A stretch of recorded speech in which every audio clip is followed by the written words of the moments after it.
Today, we're going to start our series on practical AI applications for construction. I'm David Jackson. I have 35 plus years of commercial construction experience in estimating, project management, pre construction services, and I am also a certified AI consultant.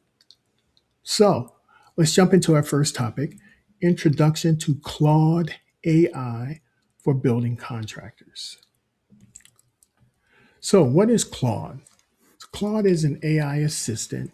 It performs a wide range of tasks like writing, analysis, coding, and conversations.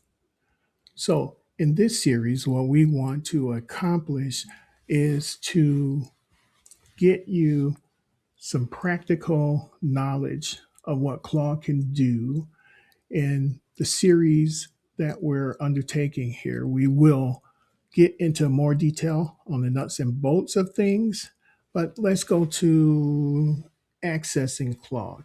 So, how do we do that? So, you go to your browser, you just type Claude AI, and it'll show you the sign in pages that you can pick. I'm signed in already, so let's go to Anthropic's homepage. And top right hand corner, you see try Claude. We click on the down arrow and then we go down to Claude AI. And it takes us to, I'm already signed in, so it takes us to me signed in already. Apparently, it's a late night for me, not too uncommon for estimators. And what we're hoping to do in this series is to help you not have so many late nights. So let's get started with some practical examples of what Claude can do. Um, so we can use it as a knowledgeable colleague. Let's give it instructions here and we call it a prompt. So this section is where we will prompt it, which is when we're giving instructions. And later on in the series, we will get into more prompt engineering so that you can apply things so that you can use Claude in a more detailed way. But let's look at this prompt here. I'm estimating a 150,000 square foot tilt up concrete warehouse in Gary, Indiana. What are the main cost drivers I need to account for that a less experienced estimator might miss? So let's instruct it to go. And these are things that these are the types of situations that we find ourselves in, if you will, in construction, in the pre-construction phase, in the bidding phase, where we want to have an approach to how we attack a bid process. So here's the answer that we're getting. Here are the key cost drivers that catch less experienced estimators off guard on tilt-up warehouse projects of this scale. So we're not going to go through in detail everything, but what I want you to see is that it analyzed your question and it gives you a detail a detailed breakdown of the types of things to look for: site and subsurface, slab on grade, tilt up panels, structural, envelope, MEP, and soft cost and logistics. Uh, Gives us a ending paragraph here. Here, the single biggest miss on tilt up projects at this scale tends to be the site work package. Civil, utilities, and paving routinely come in 20 to 30% over early estimates. When the full scope is flushed out, get a civil engineer involved early. So that's one practical example. Let's go to another example. Claude as your writing assistant. So you're a superintendent and you have an issue that you want to discuss with a subcontractor. You're going to send an email, you do a draft, and then you have Claude take a look. And what you want is to get a more professional tone. You want to get the proper structure. So let's see what we have. So rewrite this as a professional email to a subcontractor. Hey, Mike, we need you to cut the control joints in the concrete pour on grid line C. The inspector flagged it and we need it fixed by Friday or the whole schedule slips. So, what Claude will do is rewrite this for us and it will give us an outline to consider. Now, we don't have to consider it or we don't have to consider it completely, but it gives us a starting point. So, hey, Mike, I wanted to follow up on an item flagged during the inspector's recent review. The control joints and the concrete pour along grid line C have not been cut and need to be addressed immediately. Please have this work completed by end of day Friday. This is on the critical path. Any delay will impact the overall project schedule. Let me know if you have any questions or need to coordinate site access. So you would take this prompt, you would take this verbiage, copy it, and paste it into your email. Let's take a look at another example. So we'll do an example as a document reader. We'll take a contract clause and we will have Claude analyze it. So here we go.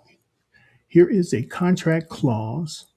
Summarize the key obligations for the general contractor and flag any clauses that could create cost risk.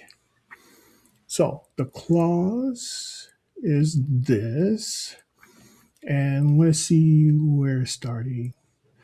Except to the extent paid in settlement from any applicable insurance policies and to the extent permitted by applicable law, each party agrees to indemnify and hold harmless the other party and its respective directors, shareholders, affiliates, officers, agents, employees, and permitted successors, and assigns against any and all claims, losses, damages, liabilities, penalties, punitive damages, expenses, reasonable legal fees, and cost of any kind or amount whatsoever.